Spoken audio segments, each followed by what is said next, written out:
Guys, what a week Scottish football. Scotland qualify for the World Cup. Celtic's AGM turns out to be chaos. They want the board removed. Rangers then decide that they're going to get rid of their CEO and director of football. What a week. What do you make of it? Unbelievable. I thought I was having a wee chilled out after the second half of the week, after midweek. But are you just sobering up? I thought I was still drunk when I was here seeing what was happening. It was for me at the start of the week. It was superb. Brilliant camp. Ended in the most Scottish way possible. 4-2 win. Unbelievable goals, and we're off to a World Cup. So I'm buzzing. And then you see what happens next, and it's Scottish football's big tour going mental. And you two know I'm not Scottish, but I've got to say that's probably the most exciting game of football I've ever seen. I sort of picked my daughter up from school, nipped back home, and then the second half, 2-1. You thought that's it, game over. Of course, it's game over. Denmark only got 10 men. That's done, and then 2-2, and then the story with Tierney, Kenny McLean's goal at the end. I mean, even I was off the settee cheering. Absolutely amazing it was, and you chuck McTominay's goal in as well. I mean, the quality of the Scotland goals as well, and it's a great story and brilliant to see you boys in America. And we even managed to get a smile out of Steve Clark, Naisy. Yeah. We did. So the gaffer was delighted, but rightly so, as you say. The game, the whole camp was mental because you have the start 3-0 down in the first game, and you're starting to think about playoffs and how bad it is. But then you could have won the game 4-3 with the chances that we had, and then to find out Belarus had got a result against Denmark, getting into the last game. I don't think I've been involved in a game as mad as that, with the whole ups and downs, and then the surreal nature at the end.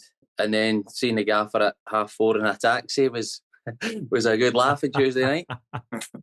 That was fantastic. But listen, what about Rangers? I mean, it's incredible. CEO and director of football gone. What do you make of that? For me, I think it probably not inevitable, but I think it was on the cards. The fans had enough. I think you'd seen that at the games. The banners, every bit of abuse goes towards the board and the stadium. So I think it was going to happen. I think the change of manager and then even that process heaps pressure on them. And twofold, people point to the board or the owners and say, are they right? Should they be under pressure? But I think it's showing that they are taking it seriously. They've made the changes as quickly as they can, I think, without being too disrespectful and throwing guys under the bus too early. But I think for the statement, you can clearly see that they were not happy the way the last 3-4 months have went.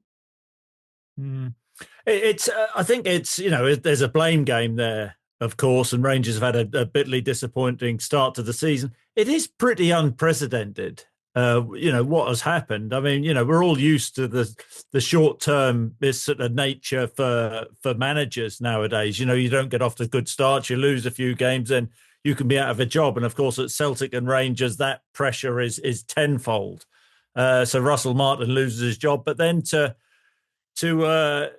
dispense with Patrick Stewart and Kevin Thelwell as well in such a short space of time, when I'm sure when they went in, there'd have been talk about the long-term process, the need for patience, the long-term planning, and that hasn't happened. But as Naisy said, I think amongst the Rangers support, that will be a pretty popular decision. But it's what happens next now, and the next appointment for the next chief exec and the next sporting director. Rangers need to get this right, because what were the issues in the summer? The recruitment just hasn't been good, and that's loaded on Kevin Thelwell. I think what will be interesting, and you boys may be better served to answer this, is Kevin Thelwell also brought in a team with him, didn't he? Technical director, an academy director, and his son as head of recruitment.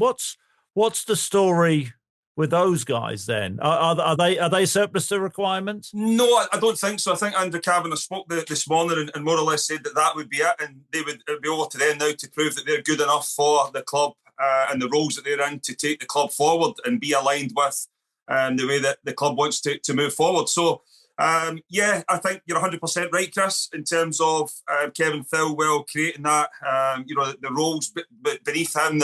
And I always said that it wasn't going to be, it wasn't the right thing to do, because usually when you're bringing your own people in, they're delighted to be there, they're happy to be there, they're not going to challenge you. And I always think that you need people that's going to question what you're doing. And there's no doubt if there have been people below Kevin Thelwell asking questions of the recruitment from the summer.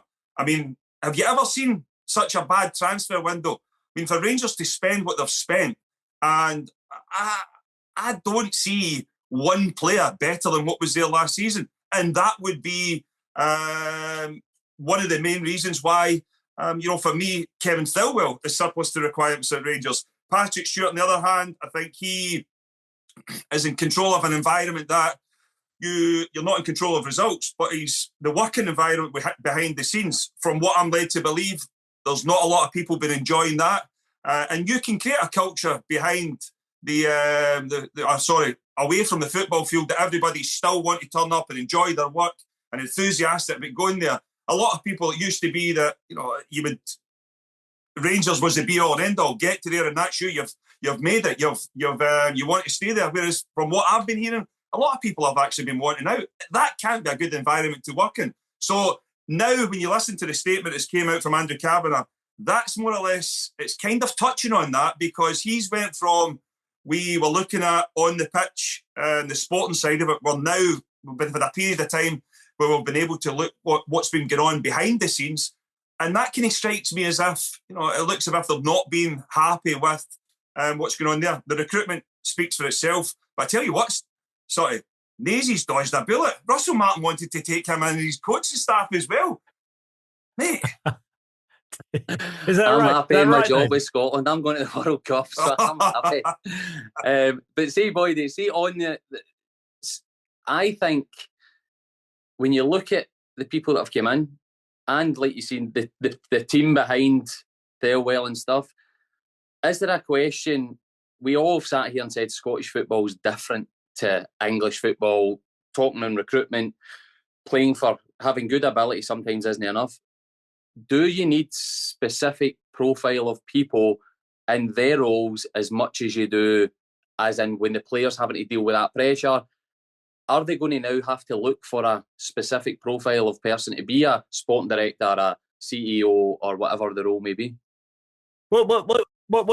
Just explain that. So, because surely we're talking about like for like replacements, aren't we? What do you mean by that? I just think every new person, from the owners to anybody in the management positions, didn't really have any knowledge of Scottish football. Didn't have too much knowledge of Rangers, the football club, the institute, the what's expected from fans, from the media, all this.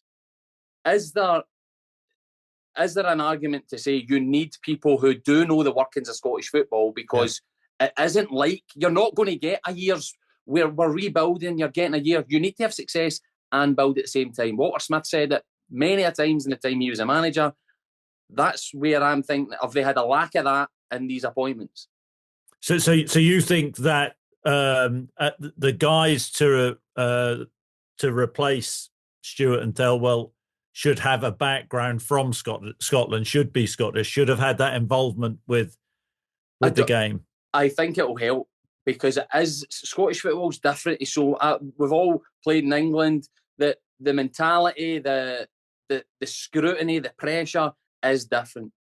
Now, coming up here and just thinking we'll get great players that have got good ability, but if they don't turn up on a Saturday, you're going to be in big trouble. And that's what we've seen. You've seen it over the years, countless players.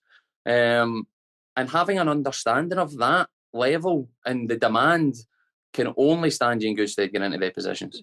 Does that narrow the field, though, in terms Definitely. of who Rangers should appoint? And then, I don't know what Kris thinks, but, I think we would all think, well, it doesn't matter what nationality the guys coming in are. Yeah. It's the best person for the job. And I suppose that's I think what you're saying, Kris, is 100% right. I think it would be pretty short-sighted just to say, right, it needs to have a Rangers background or a Scottish football background. And I think Stephen touched on that there as well. it would help.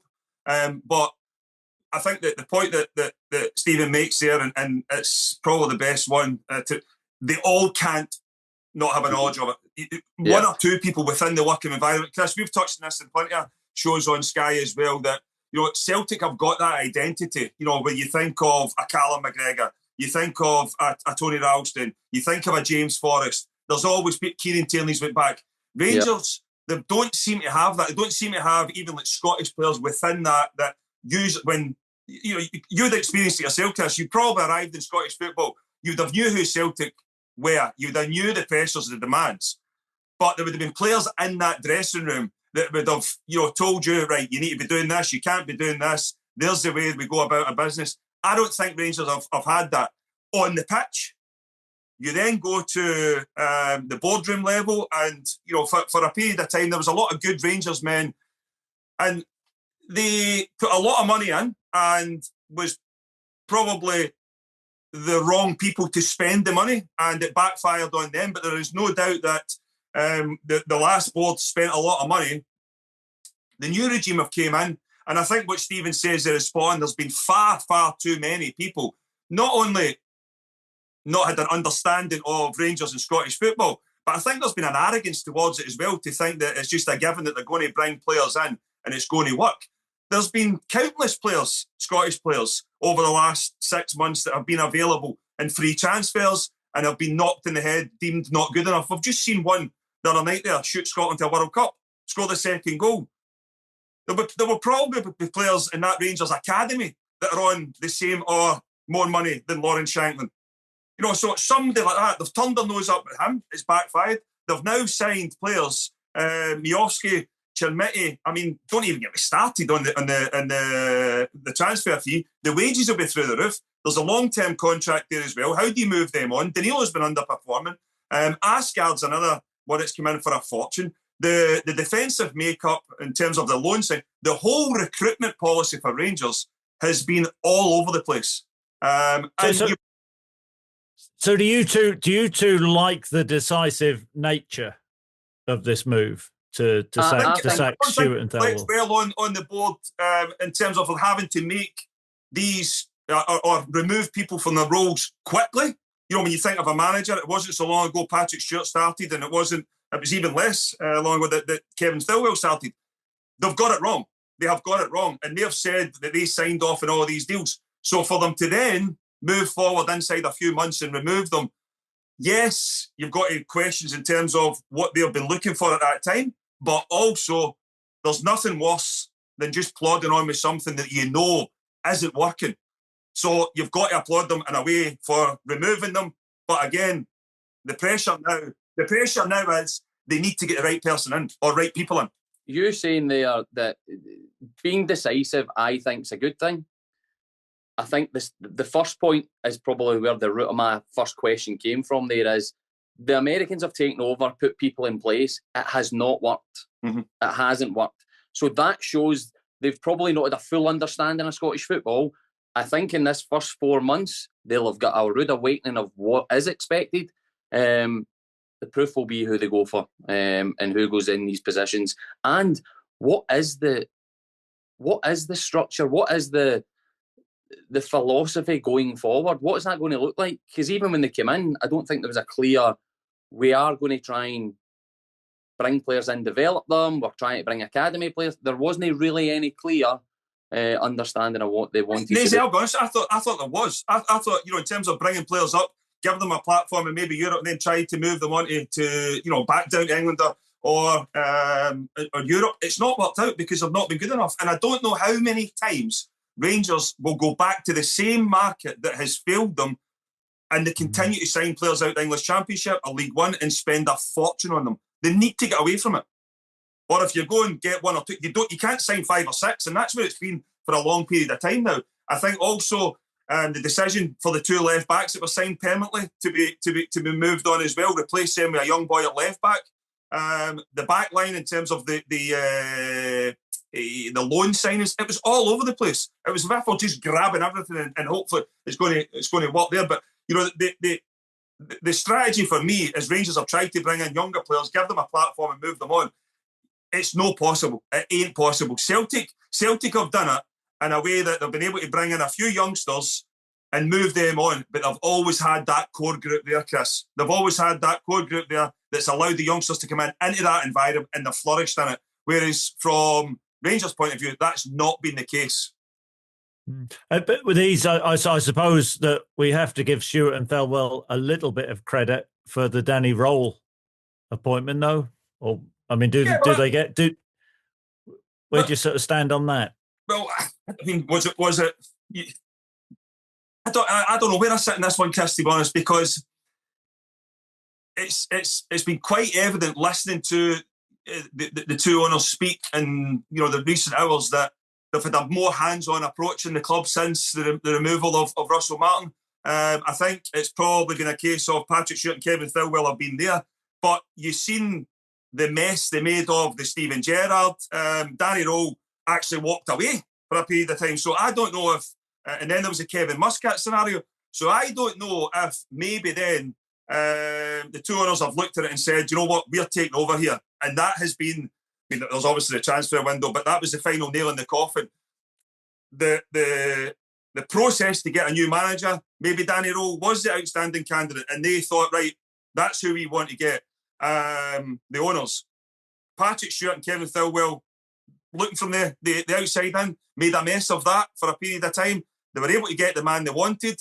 And that was maybe, for me, when it started to go wrong with them on the pitch. Off the pitch, as I said, I think it's been, you speak to anybody at Ibrox, there's been problems behind the scenes for a number of months now. There's a lot of staff unhappy, especially at Ibrox. So I wasn't surprised with that one. So as I said, I'm not so sure how much of an impact, how much a say Patrick Stewart and Kevin Thelwell had on the appointment of Danny Rowe.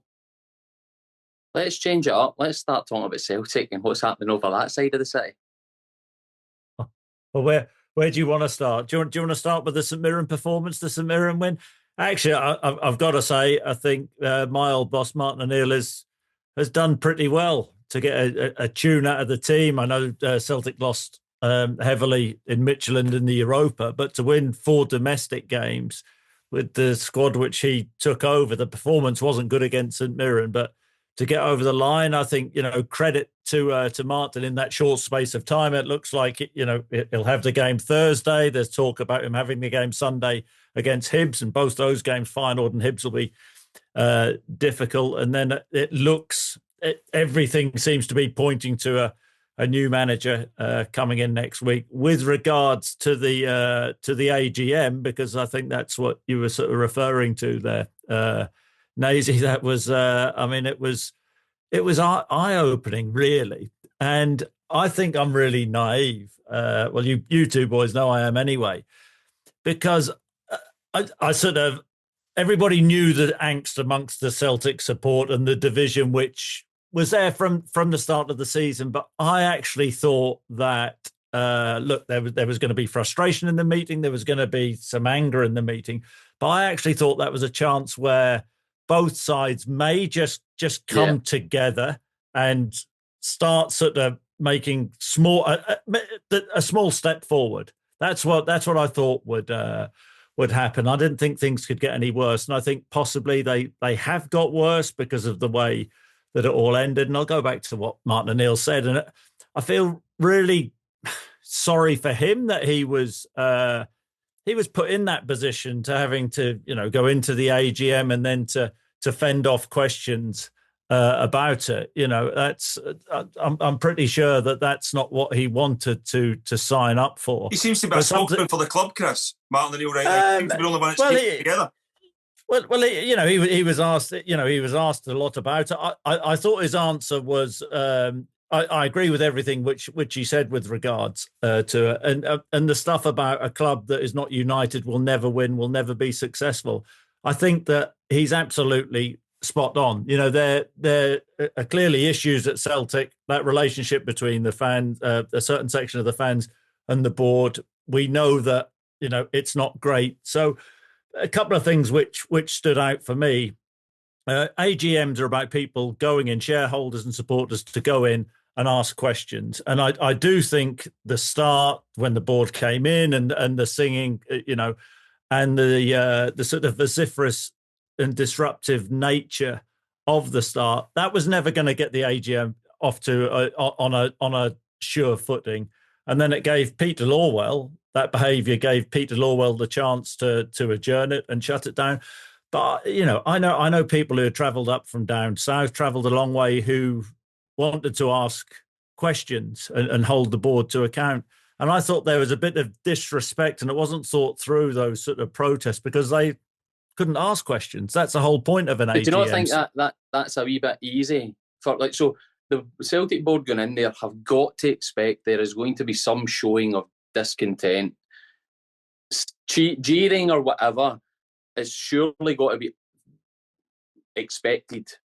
But then to use that, and as you said there, not give the fans, what is such a big thing for a lot of fans, is they go there and feel as if they're being heard, to so quickly just call for it to be adjourned. I think that showed a lack of respect for the fans, as much as I don't totally agree with everything they've done. But as you said, it's as if both of them doubled down when they went in it. I think Peter Lawwell, in fairness to Peter Lawwell, whether the fans appreciated the way which he did it, he did ask the fans to behave. And then sort of he would have felt is in a position where, because of the vociferous nature, of some of the fans, that they shut it down. And in many ways, it gave him that option to do that. And then they go out for half an hour, come back in, and there are a couple of videos which were shown where there was a conciliatory tone from Peter Lawwell and Michael Nicholson. I know some of the shareholders and fans walked out for that particular part. So then I'm stupidly thinking, well, that's okay. Fans are, of course, not going to be happy about, certain things, but, sort of saying, well, we've made mistakes. I think, that was, a positive thing. You think, well, at least they're trying to move in the right direction. And then sort of then came Ross Desmond and the statement which he read out. And I mean, I think I, like yourselves, would have been pretty gobsmacked by the tone of the statement as much as anything, because I thought at that time that was the time to go softly and hold out a sort of olive branch to the supporters and say, well, what's gone on has gone on, and let's draw a line under that. And go back to what Martin said.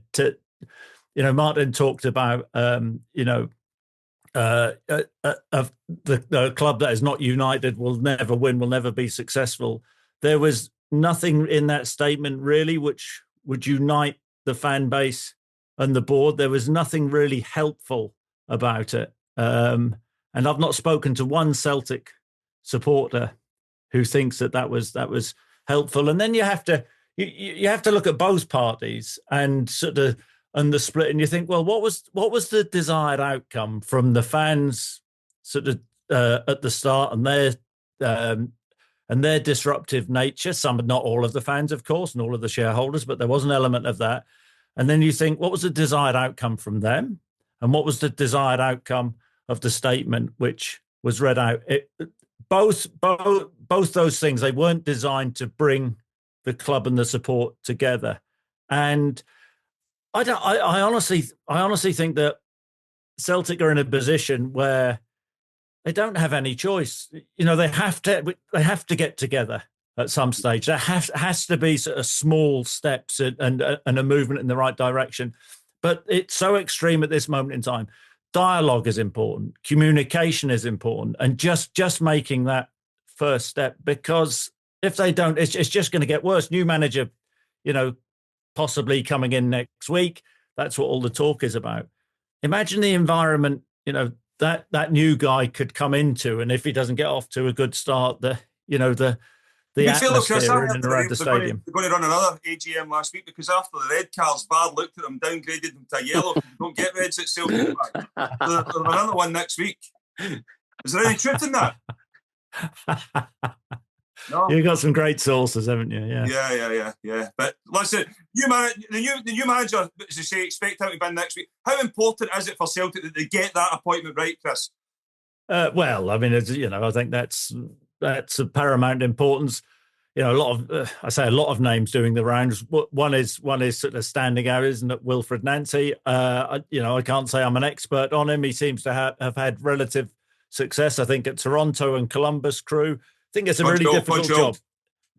Was it Montreal? Sorry. Well, it's in Canada. Yeah. It's not far close from Montreal. I'm surprised you're not working in MLS. It must be the only show you're not doing. There's a bit of pot kettle there, and you played over there. You played over there as well. But no, I think it's a difficult job, and I've said on here many times, said at the weekend as well on Sky. I think the league's all about January, and who gets the better of the recruitment in January. I really think it's that close. I do.